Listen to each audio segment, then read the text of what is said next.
Welcome to the Difference of 13 podcast, where we make a difference by doing it differently.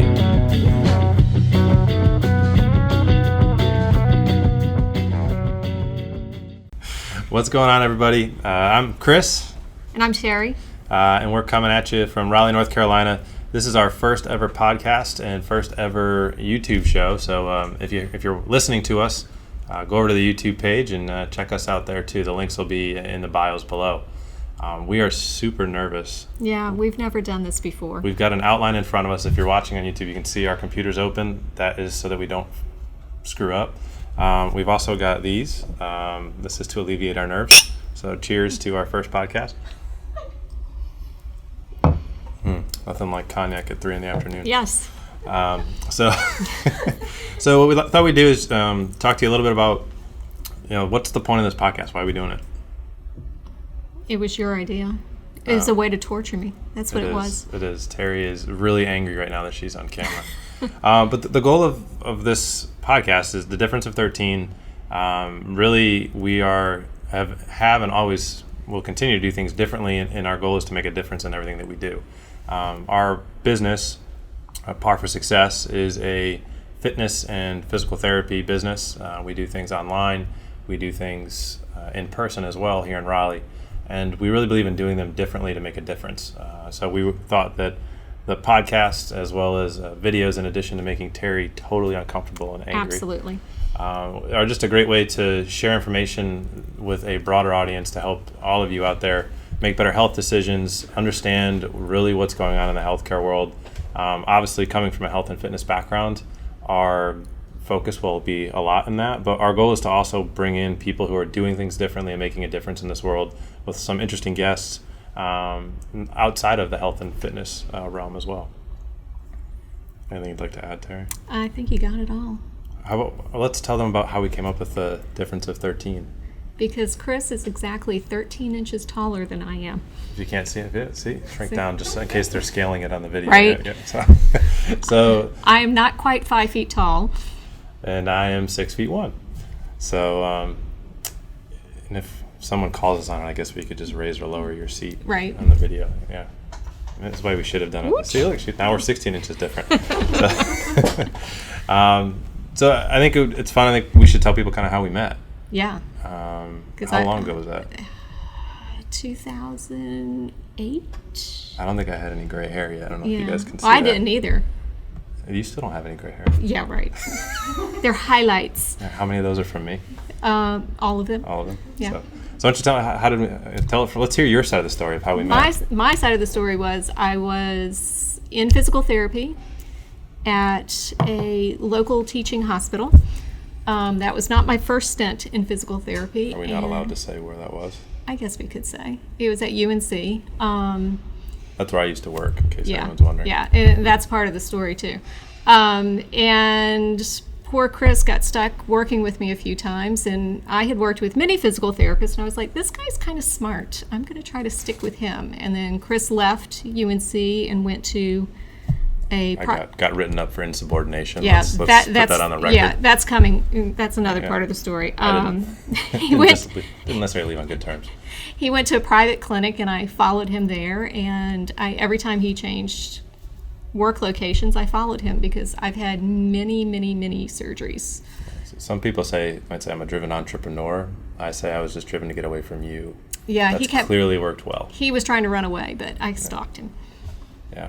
So what's kudos to you for being a good stalker, I guess. I am an excellent stalker. We're setting a really good tone for this podcast. So I had started at the University of North Carolina. I was working an outpatient. I was pretty green behind the ears. Teri came in on the. One thing we can get into one week is the behind-the-scenes talk that doctors and medical providers have about you. Teri was the difficult patient that nobody could get any better. So, being the newer guy, I got you. Yeah. That's a good song. I got you, baby. Oh, yeah. Should we start singing? No. A couple weeks later, maybe. Yeah. We need more alcohol if there's going to be singing. I think that was your knee, I think, at that point. Yeah, I was several knee surgeries in. Yeah, and then that led, and then I went to a private clinic, and then I think that at that point it was your hip, or no, it was your knee first. I went because I was rehabbing my knee, and that's when I hurt my hip. Okay, and then I got to see her for her hip at that point. I didn't hurt her knee, just for the record. That was somebody else. Yeah. But we'll talk about your shoulder. That might have or might not have been me. I don't know. Yeah, or the wall that you were doing a push-up on. I don't know. Yeah. And then at that point, I had started Par for Success, and she kind of followed me there after. That was your hip labral surgery, I believe, right? First one. First one, yes. She's had a second one. And a third one. And if you're listening or watching right now, you're probably wondering, why has Teri had all these surgeries, and how the heck am I in business as a therapist if she's needed that many surgeries? So I think this is a great lead-in segues. I always hear about that on these shows, right? Making good segues. I made my first one. Can we mark that down? So if you guys can't, Sissy is behind the camera. She's our producer. Sissy, can we mark that down as my first segue ever? Yes, of course. Awesome. So why don't you lead into tell them a little bit about you and what makes you different, and kind of your, you hate when people say this, but your origin story. Oh, jeez. That's a millennial thing. Yeah. FYI, I'm not a millennial. I'm a baby boomer. The last of the baby boomers. My whole life I kept having all these weird medical things happen to me, and I couldn't understand why, and I always thought, well, I'm just bad luck. Maybe I'm a hypochondriac. I don't know. Don't really like going to the doctor, so I never went unless it was pretty serious, but never could understand why I've now had 6 surgeries on my knee, 3 on my hip, and 1 on my shoulder, and some other surgeries thrown in there too.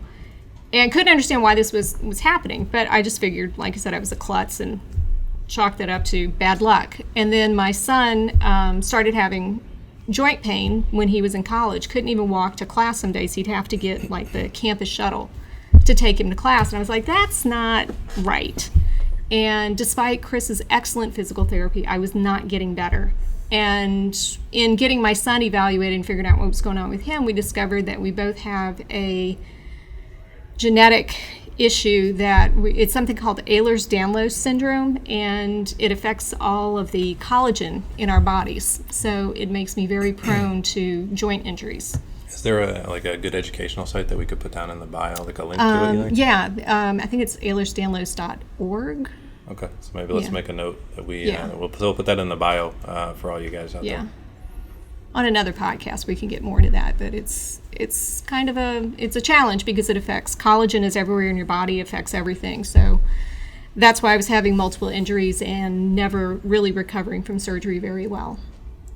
So as sad as I was to hear that for you, it made me feel a little better about myself that I wasn't that bad of a PT. Right. But I think that's a great opportunity from speaking from a PT's perspective to be able to recognize that. I was young. I didn't pick up on that, and I think looking back on that, I probably should have. I think it's not a diagnosis that's shared very often. There's not a lot of awareness about it, and I think that's one of the goals of this podcast is. And we'll get into my story, I think, in next week. Yeah. But I have some interesting, fun things too. But I think Ehlers-Danlos is definitely something that a lot of people are getting surgeries for, and it's really not going to help potentially. Right. And there's other conservative options that might be better options. So I think that'll be definitely a theme throughout this podcast. Underlying is having you as a resource for people out there, and hopefully we can. Bring awareness to that diagnosis. But the one thing you recognized early on that something was not right. You kept saying this should not be happening, right? I'm admitting that he was right about something, and wow, okay. Mark that down. That won't ever happen again. Really, big red letters on the calendar, and you recognize that. Just because there was a specific protocol for most people who had this type of surgery, that wasn't necessarily what I needed. You did things differently according to how my body responded and not necessarily the expected response. And I think that's what separates an amazing PT from somebody who just went to PT school, is that the ability to understand that I might need to do things differently for this patient because they're not responding the way they, quote, should. Well, I think that's true for any medical provider, not just PTs. I think doctors, if anybody wants a recommendation of like the top 40 doctors, Teri's probably seen them. But I think that's a common thread that, not just me as a PT, but the doctors that you've found helpful, they don't have a cut and dry protocol. And I think Right. if you're out there and experiencing somebody treating you like that, it might be time to either ask them to look at you as an individual or maybe look somewhere else for a second opinion. And I think that, does that lead into our overall wellness theme of our first episode here? I guess so. Yeah. So I think one of the things that we're going to try to do is have a theme each week. This week our goal was overall wellness. And did you type all this in about the 7 dimensions according to the American Medical Student Association? No, I did not. Oh, wow. Look at our producer throwing curveballs awesome. at us. Wow. All right. I wasn't ready for all this. It's a lot of reading. That is a lot of reading. But I think, before we basically there's 7 dimensions of overall wellness that, glad she wrote that because I wouldn't have remembered all of them. But I really think, wellness is different for everybody, right? I think, when we look at our business, we don't treat a shoulder pain in one person the same as another, depending on goals, depending if Ehlers-Danlos, or a number of other scenarios. I think you need to look at who are you as a person, what are your end goals, and what is the protocol or the process that's going to get you back to that. And I think in all of those, as a PT, and maybe you can speak to these from kind of the patient side of it, social and emotional wellness are number 1 and number 2 on this list. I think like when you had your hip surgery, not being able, even now with the Ehlers-Danlos, not being able to go out with your friends or go for walks, you had to drink much less of a glass, if you guys can see how much she can have. Not that I have a ton. It's a really sad part. Yeah. But it does affect social interactions. So I think there's, friends are talking about going on a vacation where there's going to be a lot of walking, and I don't go because I'm not going to be able to literally keep up. And that's not fun. Right. So I think that's something to consider. Is the discomfort or a situation that you have, how does that affect your social well-being? Next, emotionally, I think we both experienced this in our instances. Depression is certainly something that is very real.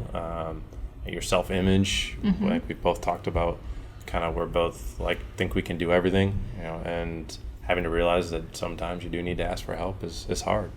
Incredibly hard.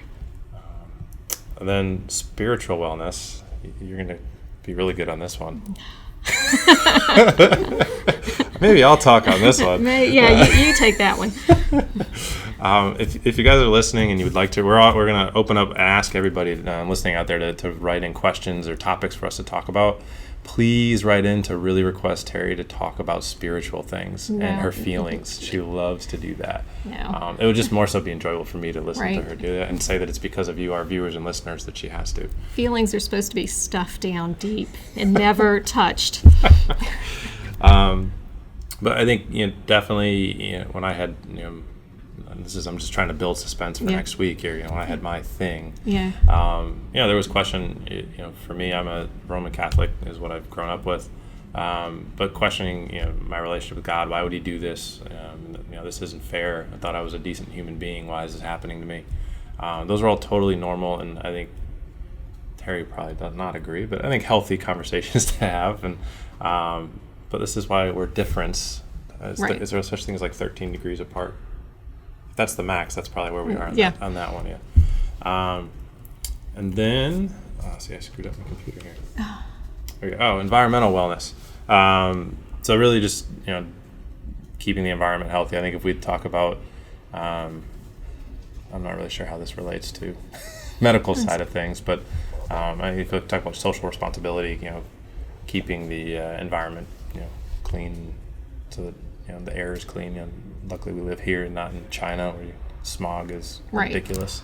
So thinking about everything that you're doing from that standpoint, and then you have occupational wellness. So at work, this is not a good example of an ergonomically set up station. So, but thinking about it, how whatever you have going on may affect you at work. How is work affecting your overall health, stress levels?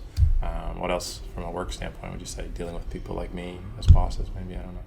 Well, I mean, I had to quit my last job because I physically couldn't keep up, and that was hard for me because I kind of liked that job. But then I started working here, and that was awesome.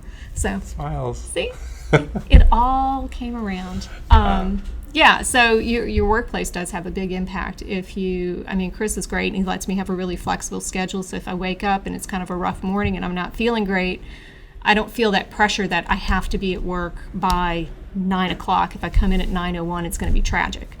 So that alleviates a lot of stress. And Sissy's showing us. Are we live right now? Oh, I will. Hey. Double camera. Teri's even more unhappy. This is fantastic. Just have another drink. You'll be fine. The best Friday ever. FYI, I use a lot of sarcasm, so just be ready. So then I think the last two are intellectual and physical wellness. So, intellectually, I think we talk a lot about our culture here. I think when you're looking at workplace and just health in the workplace, I think intellectually that's going to play a big part into the workplace wellness or occupational wellness in terms of how you approach disagreements, how you approach different communication styles, or intellectually, I think emotional intelligence, maybe that falls into this category. Being able to be open to new ideas and experiences and applying them to your personal decisions. And then physical, I think that's where we're going to come a lot from, me being a physical therapist, this being a physical therapy and fitness business. Right. I think there are just so many topics that we'll talk about, from destructive habits, good routines, the habits of successful people, fitness, rehab, all of that, right? Right. Is there anything else that we missed in those? Well, I'm really curious what other people want to know about. I know what I like to talk about, but what do other people want to know about? So send in questions and ideas and thoughts. Yeah, I really think we're going to try to keep these podcasts relatively consumable, so 20 to 30 minutes most. And our goal really is to share information with all of you out there in terms of giving you ideas of the ways to navigate the healthcare system, what to do when you have this sort of issue, but then also to hopefully inspire you through. Teri's story is pretty freaking inspiring. In terms of, how many times we had to call an ambulance for you here? It's only been twice that we've actually called an ambulance. How many times has somebody had to come pick me up from work because I couldn't drive myself? Well, that's a little bit of a different story. Yeah, so I think that's, talking about what she has been able to accomplish for us in our business, and just, raising two amazing boys. And, she's, round of applause for everything you've done. So if no one else, you've inspired me. So you've got one person on your belt. But I think also, that's why the goal will be to bring in other people from other industries who are doing just amazing things by thinking different, doing it differently, not just settling for the status quo. So I'm really excited for this. I'm going to say it, this journey. Oh. I know you hate that. All these millennial terms. I know. This is when the age gap really shows up. Yeah, it's only 13 years. Yeah, we'll go with that. 13-ish. Yeah. So any final words of advice for the... This wasn't quite as painful as I thought it was going to be. I told you the drink was going to help. Yeah, I did. It did. So thanks for hanging out with us today. If you're on your way to work or wherever you are, just make sure if you can give us a 5-star review, write down any comments. You can send us an email, Chris at Par for Success, or Teri. We'll put the links in the bios for all that. But please do make sure 5-star review. Recommend us to your friends. And next week we are going to be talking about a funny topic: the worst strength training advice. Oh, yeah, those are always good. Our lessons that we've learned from today, and most importantly, my story. Yeah, because it's all about me. It is all about Chris. Yes. Well, thanks for listening today, guys, and hopefully you have a great week. Bye.